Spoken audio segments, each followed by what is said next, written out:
God is dead, God remains dead, and we have killed him. The words of Friedrich Nietzsche have echoed through generations. Although many know the statement and even quote it, only a few people truly understand its meaning, because just like much of Nietzsche's work, there's more than meets the eye. This is the story of Nietzsche, the man who killed God. At face value, the statement "God is dead" means that God existed and no longer exists, or in a more philosophical sense, God only exists in the hearts of those who believe, and so, at a time when it seemed like Europe was turning towards atheism, God no longer existed. God was dead. While this was certainly part of what Nietzsche meant, it wasn't the full story. Nietzsche wasn't praising atheism or the fact that belief in God was dying. He was just explaining how a decline in the belief in God creates both a crisis and an opportunity. God is dead, God remains dead, and we have killed him. How shall we comfort ourselves, the murderers of all murderers? What was the holiest and mightiest of all that the world has yet owned has bled to death under our knives? Who will wipe this blood off us? What water is there for us to clean ourselves? What festivals of atonement, what sacred games shall we have to invent? Is not the greatness of this deed too great for us? Must we not become gods simply to appear worthy of it? Although the first line of the statement is the most well known, the last line is the one that tells us Nietzsche's true intent. He believed that to fill the void created by a lack of belief in God, humans would need to become gods ourselves, creating our own values and morals.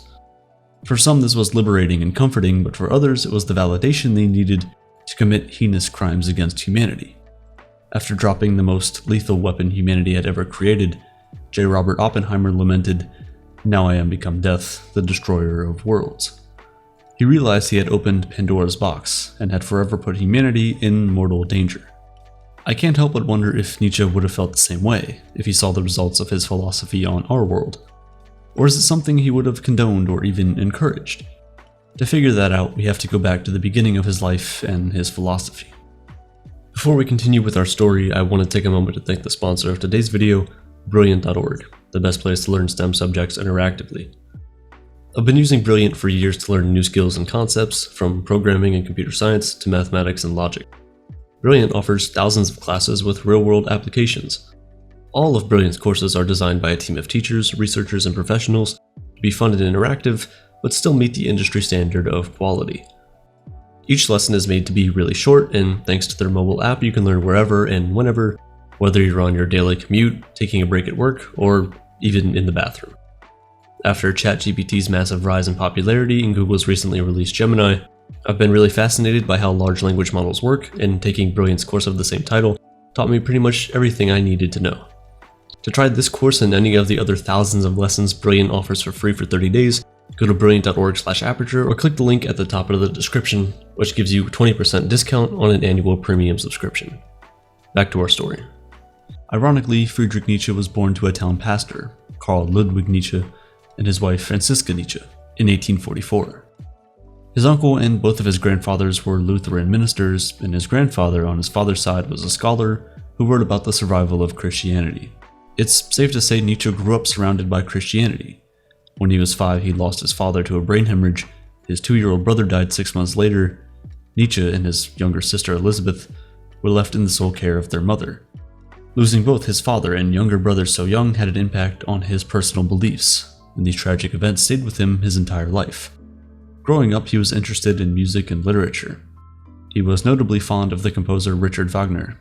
He appreciated romantic writers like David Strauss, who wrote the infamous Life of Jesus critically acclaimed, a book that demythologized Jesus Christ and was controversial for obvious reasons.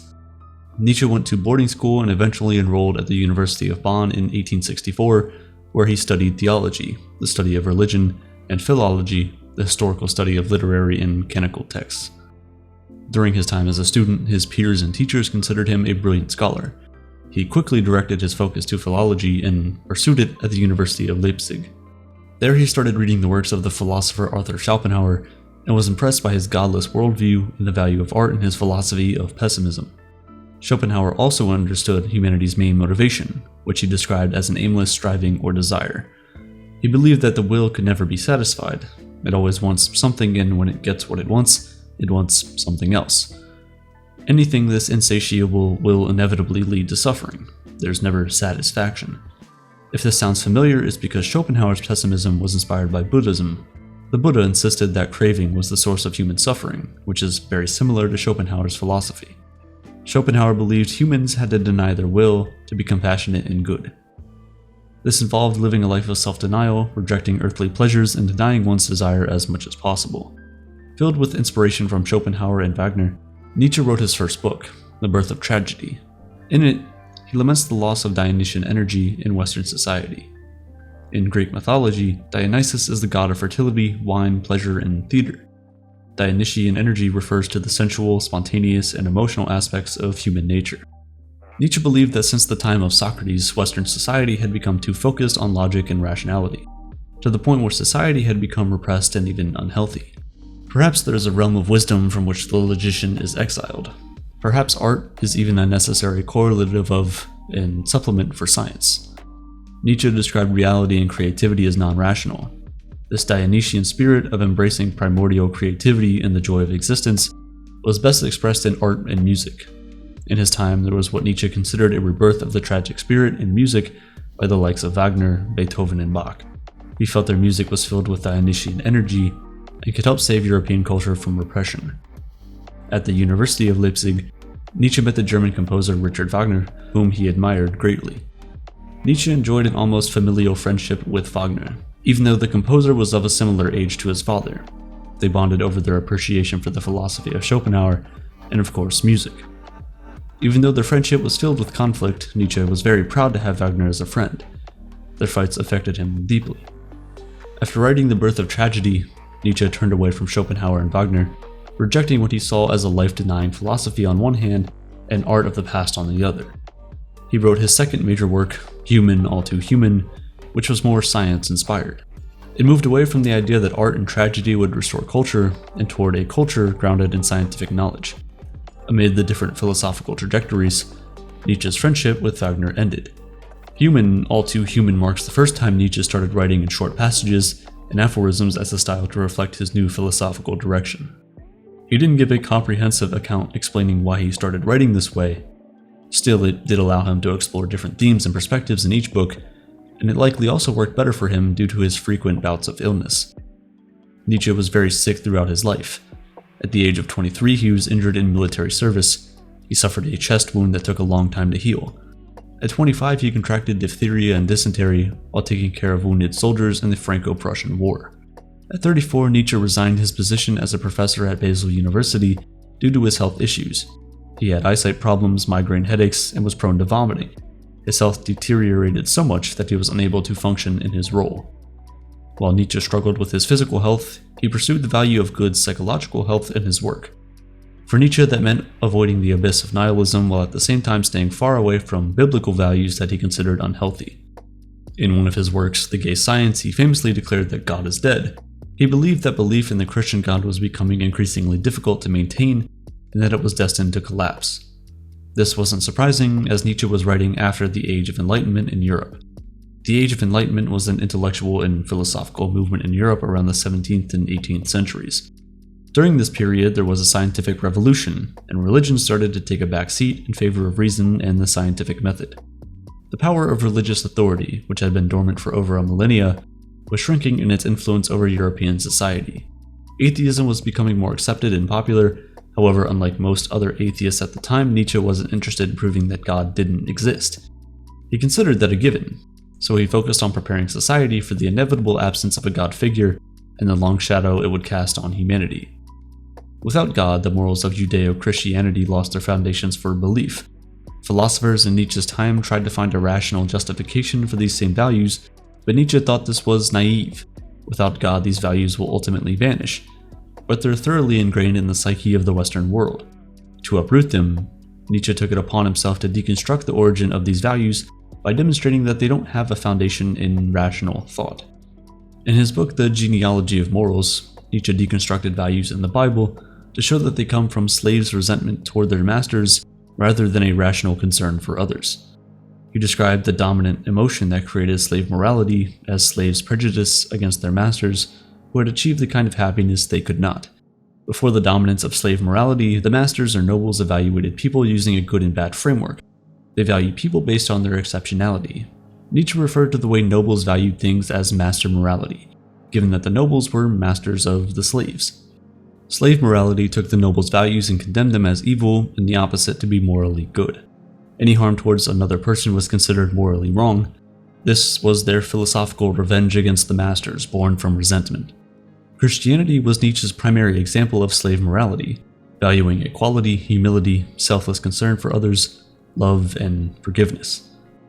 He cites the vengeful outbursts in the Bible as more evidence for its foundation in resentment. For a religion based on love and forgiveness, there are quite a few vengeful moments and diatribes on brimstone, hellfire, and damnation. These values and condemnations seem at direct odds with each other. In addition to them having an irrational foundation, Nietzsche believed that biblical values were actually harmful to one's psychological health. Guilt plays a significant role in the Christian psyche. Nietzsche suggests that it's very similar to the notion of indebtedness. When we harm someone, slave morality indebts us to them. We're to be punished by owing the victim something. This relationship between compensation and immoral action is internalized. When someone commits an immoral act, they feel indebted, negatively impacting their sense of self-worth. They feel guilt. Moral guilt is internalized in a very intense way. It applies to any violation of the rules, regardless of whether there's an actual victim. Anyone can resent and blame the rule breaker regardless of whether they're a victim or not. Guilt even becomes free from rules to form a pathological desire for self-punishment. We want to be punished to alleviate ourselves from the feeling of indebtedness. We're striving for purity. The ascetic priest, he had obviously been victorious. His kingdom had come. People no longer protested against pain, they thirsted after pain. The logical conclusion of this way of thinking ultimately leads to becoming an ascetic, someone who rejects self-indulgence and practices extreme self-discipline.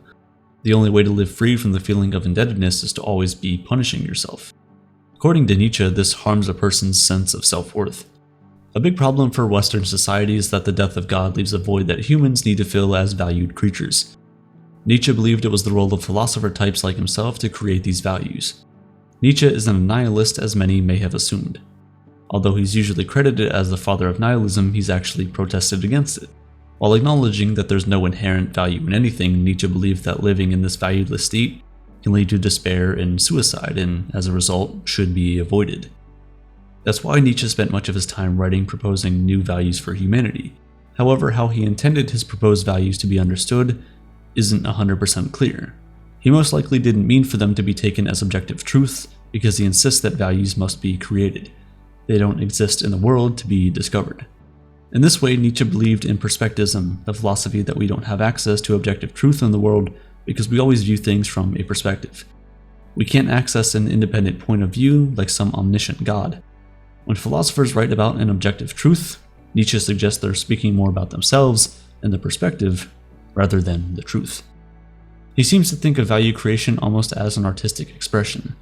But just as he assessed biblical values by how they impact psychological health, his own values are intended to produce a healthier mind.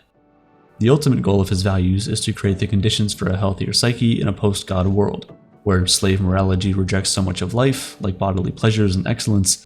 Nietzschean values align with life itself. This couldn't be more present than in his value of affirmation. Affirmation is about saying yes to life, all the pain, joy, and pleasure. It's about saying yes to every detail of our past, present, and future. It's taking what is necessary in life and finding it beautiful. I want to learn more and more to see as beautiful what is necessary in things. Amor fati. Let that be my love henceforth. I don't want to wage war against what is ugly. I don't want to accuse. I don't even want to accuse those who accuse. Looking away shall be my only negation. And all in all, and on the whole, someday I wish to be a only yes-sayer. Nietzsche's affirmation rejects nihilism, which finds no value in life. It also undermines values that reject the fundamental parts of life, like the slave morality he described. Christianity requires repenting our life on earth to access heaven, a more pure plane of existence. It asks us to turn against ourselves and our bodies, and it wants us to negate life. Nietzsche asks us to affirm it. Now, it's important not to confuse affirmation with hedonism. Nietzsche criticized hedonism for making pain and evil. Not only is pain a fundamental part of life, but it's instrumental in our ability to overcome and affirm life. Being sick and recovering allows you to appreciate life more, which wouldn't be possible without the pain of sickness. Without experiencing pain, we'd never be able to appreciate pleasure. Where Christianity asks you to reject sensuality in your desire for excellence, Nietzsche's affirmation asks you to embrace them. His value even asks you to say yes to those rejecting life through slave morality, pessimism, and nihilism. This doesn't mean you accept their beliefs, but embrace their presence and necessity in life. In Nietzsche's doctrine on the eternal recurrence, he tests your ability to affirm life. Imagine that you'll live your life the exact same way over and over again for eternity.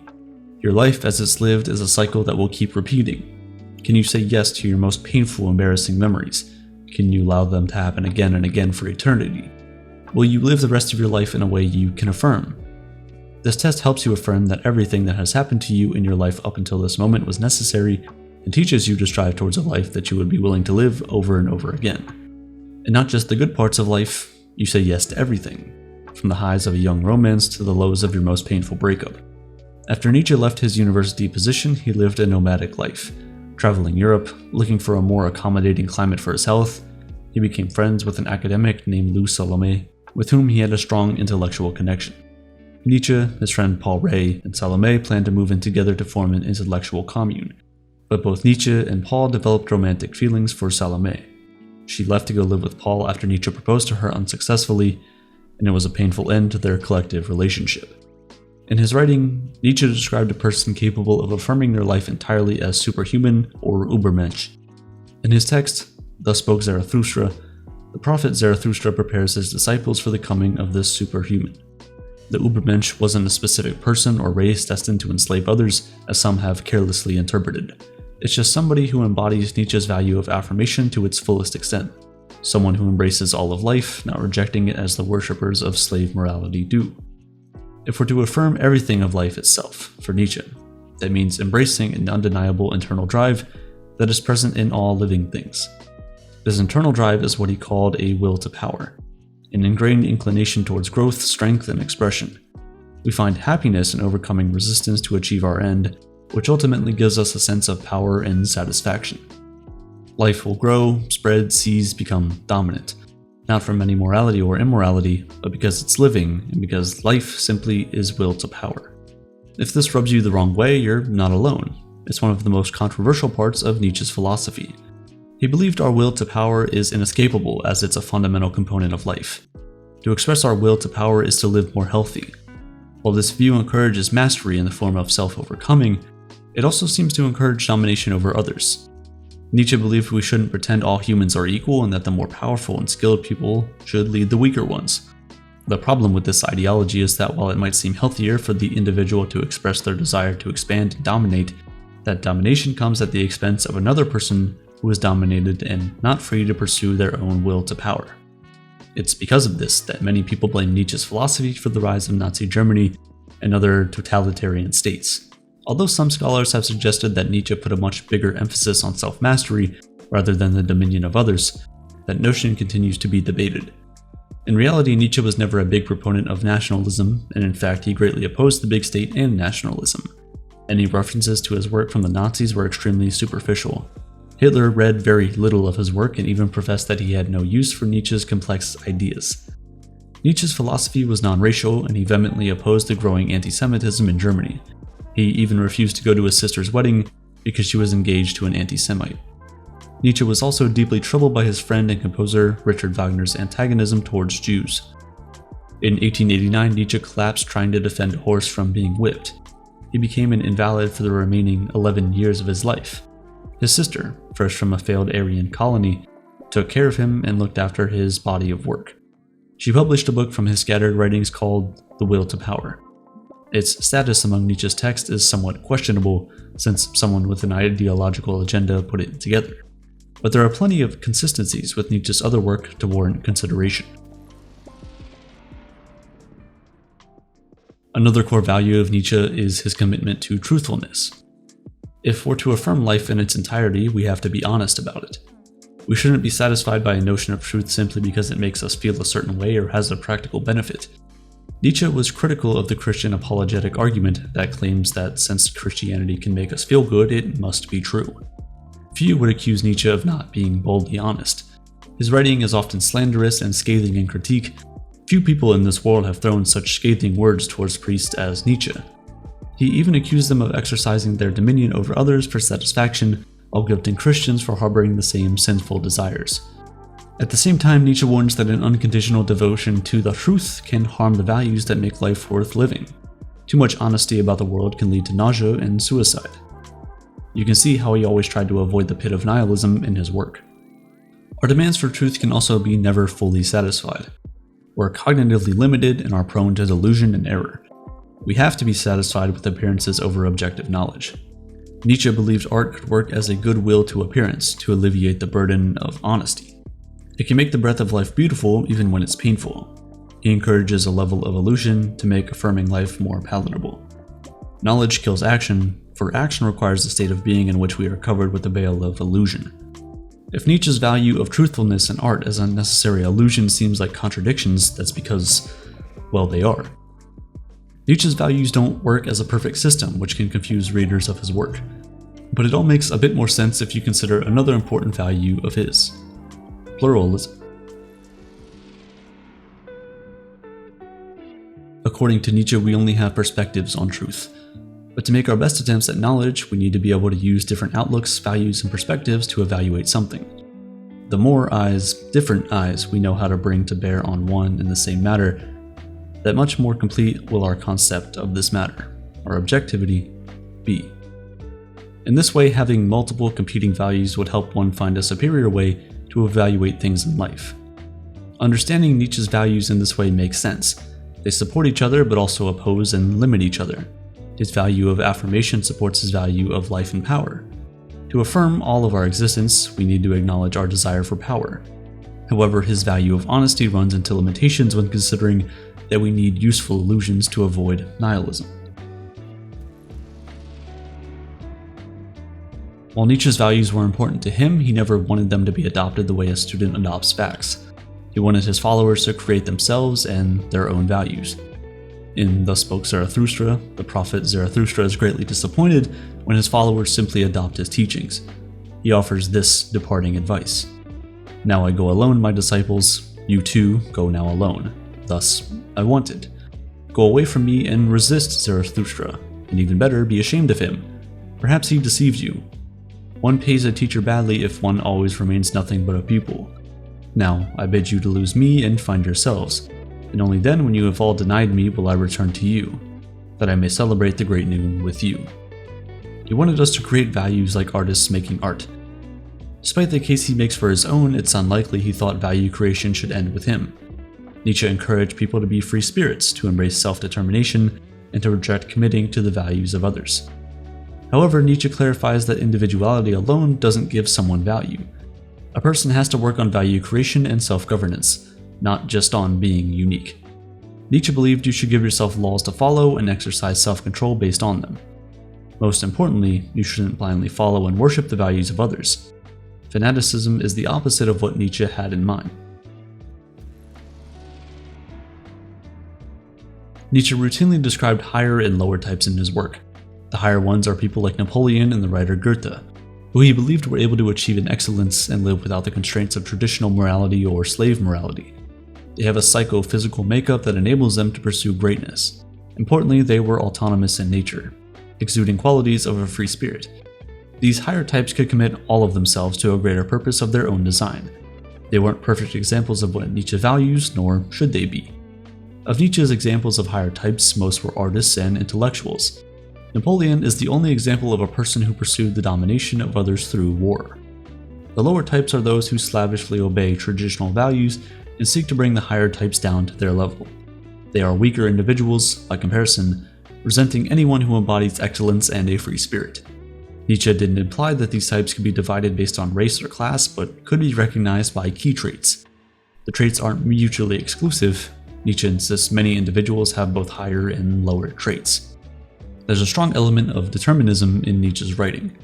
Being born a higher type is described a bit like winning the genetic lottery, but again, it's not race-based. He also criticized the idea that we're in full control of our actions as implied by the Christian doctrine. It's a source of debate whether Nietzsche was a hard determinist or believed in some freedom of will. He does seem to imply that our wills are determined to be weak or strong, but a will that is not free at all would undermine his notion of creating yourself. This could be an example of Nietzsche deploying different perspectives to better understand the will. He may also have held a more deterministic position earlier in his writing and less so later on. In Beyond Good and Evil, he criticizes hard determinism for making the weak-willed worse off. While Nietzsche admired the higher types, he didn't think just anyone should pursue greatness. If people are content with being Christian, he suggests they may as well stay that way. Some scholars believe that Nietzsche wrote about Christianity in such an incendiary way to discourage believers in God from even considering his work. Nietzsche's writing is for those who look into the abyss of nihilism and need help pursuing meaning despite it. His work is intended to solve a crisis of nihilism after all, not to convince people that God doesn't exist. Nietzsche never laid out a political program or aligned himself with ideology. There were clues, however, to his political leaning. He wasn't an egalitarian and wasn't a proponent of a democracy. He appreciated the competitive spirit of the Greeks before Plato, which fostered a healthy spirit of striving for greatness. He describes great festivals of music, tragedy, and athletic contests. There was competition, hierarchies, and a level of ingenuity that Nietzsche appreciated. His description is part history, part myth, but most importantly, it exemplifies a world that allowed great humans to rise. Nietzsche did clarify that he didn't think the Greeks should be taken as a political paradigm for the future. He resisted developing that kind of a political program. Insisting on a political position would defeat the purpose of Nietzsche's philosophical aims. He wanted to lead people from nihilism to pursue meaning in overcoming oneself and creating new values. Deciding those values for you would undercut our pursuit of meaning. Just as he wanted great people to be able to rise, he didn't want to tell them exactly what to become. That's why his descriptions of people he admires as higher types aren't very specific. Nietzsche was also concerned that people might use his authority as an author to give rise to disaster, and to some extent that has been the case. Nazis borrow bits and pieces from his work superficially to bolster their justification of war, domination, and racial superiority. Writing in an obtuse fashion like he did carries a real risk. Most of his books comprise aphorisms, which are short, punchy, disconnected paragraphs. He was very hard to interpret by any standard, and after a century of unpacking his body of work, scholars still have plenty of disagreements over what he truly intended. It's probably expecting too much of your average reader to see Nietzsche's values in the proper light, even if such a feat has been achieved. People are prone to taking a profound idea as if they were the word of God. You could say it's psychologically ingrained in many of us. His approach was a bit reckless in hindsight, but then his project of inspiring you to create your own values seems to depend on this ambiguity. It almost seems necessary. If he had been more concise in making this point, people would have taken his word as law and would no longer strive to create their own morality.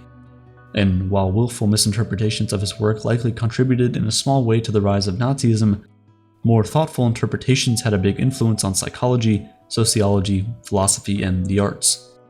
Nietzsche's work greatly influenced well-known psychologists Sigmund Freud and Carl Jung. Freud likely borrowed from the ideas of repression and the unconscious mind that Nietzsche explored in The Gay Science. Man thinks continually without knowing it. The thinking that rises to consciousness is only the smallest part of all of this. Freud denied having read any Nietzsche, but a strong paper trail of correspondence and interviews suggests otherwise. I can think of a few Nietzschean values Freud undermined with this calculated move, and a couple he would have affirmed. Psychologist Alfred Adler developed an individual psychology that was heavily influenced by Nietzsche's values of self-creation and striving. In modern psychology, it's now referred to as self-actualization, which you're probably pretty familiar with. Nietzsche also greatly influenced postmodernism, as expressed by philosophers Jacques Derrida and Michel Foucault. Existentialist philosophers who followed Nietzsche, like Heidegger and Albert Camus, often drew on Nietzsche in their work. Like Nietzsche believed we needed to create values to avoid nihilism, Camus thought we should always try to create meaning in our lives despite life's inherent meaninglessness. Nietzsche's influences can also be found in the works of countless authors like Hermann Hesse, Knut Hamsun, and Eugene O'Neill. And let's not forget that he did help us think more deeply about how to move on from God and the values of slave morality. Did the belief in God truly die? No, God is obviously still around, as Nietzsche himself predicted. God is dead, but given the way of men, there may still be caves for thousands of years in which his shadow will be shown. And we have to vanquish his shadow too. But thanks in part to Nietzsche, a wider variety of values has become more commonplace in society. The values of self-creation and rejecting societal norms are very popular to whatever extent you can credit Nietzsche for them, and we're a bit more accepting of excellence for better or worse. After seeing the influence of his work, Do you think Nietzsche would affirm the world he had a part in shaping? I like to think he would, because what happened is necessary. If he were as strong as his philosophy, he would allow it to happen over and over again for eternity. Precisely the same way.